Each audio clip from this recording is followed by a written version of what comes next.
Gimana kalau semua monster yang nakutin di sebuah kota itu enggak nyata, tapi mereka datang dari rasa bersalah kamu.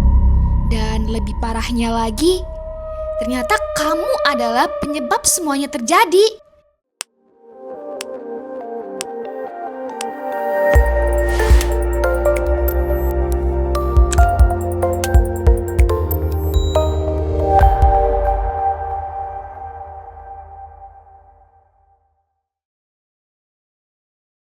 Halo guys, balik lagi di Sini ID. Para gamers horor baik yang lama atau sekarang pasti nggak asing sama Silent Hill. Franchise horor legendaris ini terkenal banget, bukan karena seremnya aja, tapi karena cerita psikologisnya yang dalam banget. Nah, di tahun 2026 ini, akhirnya kita dapat film terbarunya Return to Silent Hill. Film ini katanya diadaptasi dari Silent Hill 2. Yang bahkan sampai sekarang masih dianggap sebagai salah satu game horor terbaik sepanjang masa. Tapi pertanyaannya, apakah film ini berhasil nangkep esensi dari gamenya?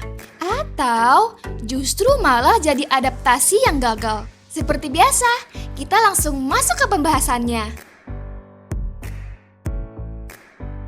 Cerita dimulai dengan James Sunderland, seorang pelukis yang hidupnya kelihatan kacau. Di masa lalu, dia ketemu sama seorang wanita bernama Mary secara nggak sengaja. Pertemuan mereka sebenarnya sederhana. Jadi, ada satu insiden kecil di mana Mary ketinggalan bus, terus James nawarin bantuan. Setelahnya, hubungan mereka mulai berkembang, jatuh cinta, dan mereka akhirnya tinggal bersama di kota Silent Hill. Tapi, film ini nggak berhenti di kisah cinta mereka berdua saja. Justru setelahnya semua berubah drastis. Masuk ke masa sekarang, James sudah jadi orang yang berbeda. Dia depresi, jadi pecandu alkohol, dan hidupnya berantakan setelah hubungannya sama Mary berakhir. Lalu, suatu hari, James menerima surat dari Mary. Masalahnya, Mary kan sudah meninggal. Tanpa banyak berpikir, James memutuskan kembali ke Silent Hill.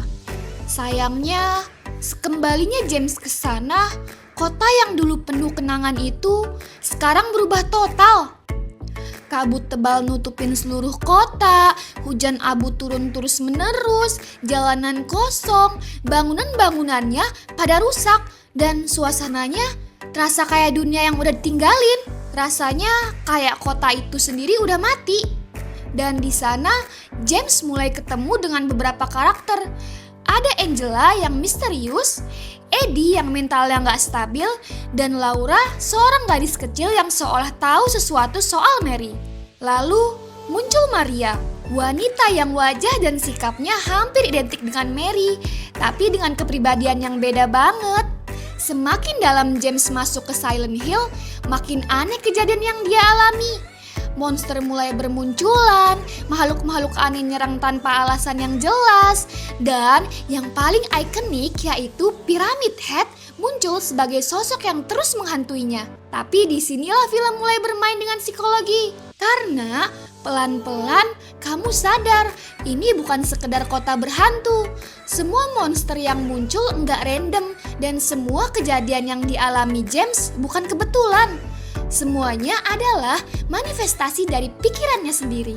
Twist besar akhirnya keungkap. Mary memang udah meninggal sejak lama, dan perjalanan James ke Silent Hill sebenarnya adalah bentuk pelarian dari rasa bersalahnya sendiri. Di masa lalu, Mary menderita penyakit parah akibat ritual sekte yang dipimpin sama ayahnya. Kondisinya makin memburuk sampai dia nggak bisa nahan sakit lagi. Kasian ya dia. Di titik itu, Mary minta James untuk mengakhiri hidupnya, dan James ngabulin permohonan Mary itu.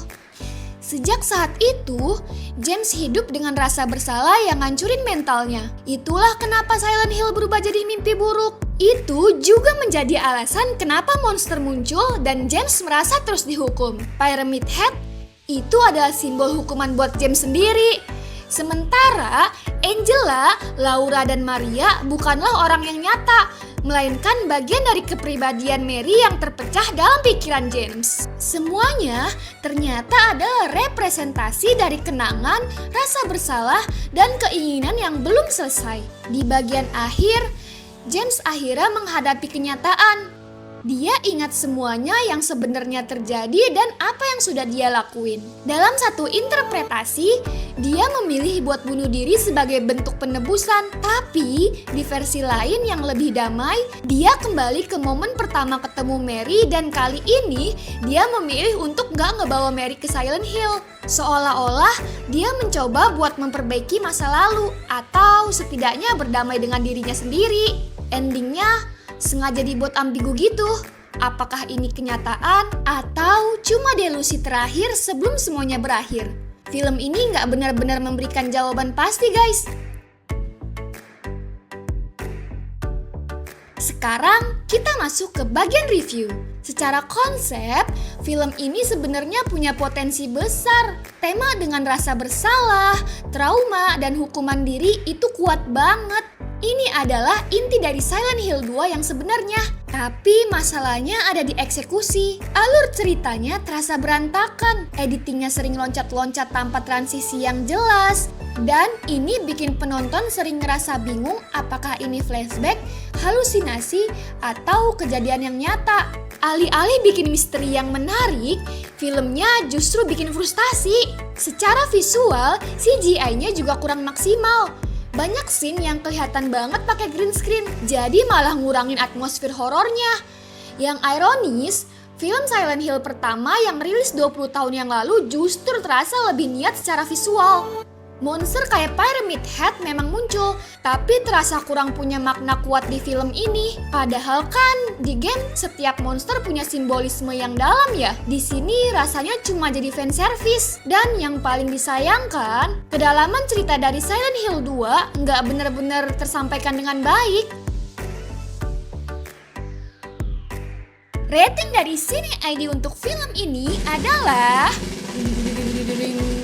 6,5/10. Ide dan konsepnya kuat, tapi eksekusinya kurang rapih dan bikin pengalaman nontonnya jadi kurang maksimal. Jadi, menurut kamu gimana? Film ini underrated atau memang layak dibilang gagal? Dan kalau kamu disuruh pilih, mending nonton film ini atau langsung main Silent Hill 2? Tulis pendapat kamu di kolom komentar ya guys. Jangan lupa like, share, dan subscribe ke Cine ID supaya kamu gak ketinggalan review film lainnya. Terima kasih telah menonton dan sampai jumpa di video berikutnya. Bye-bye!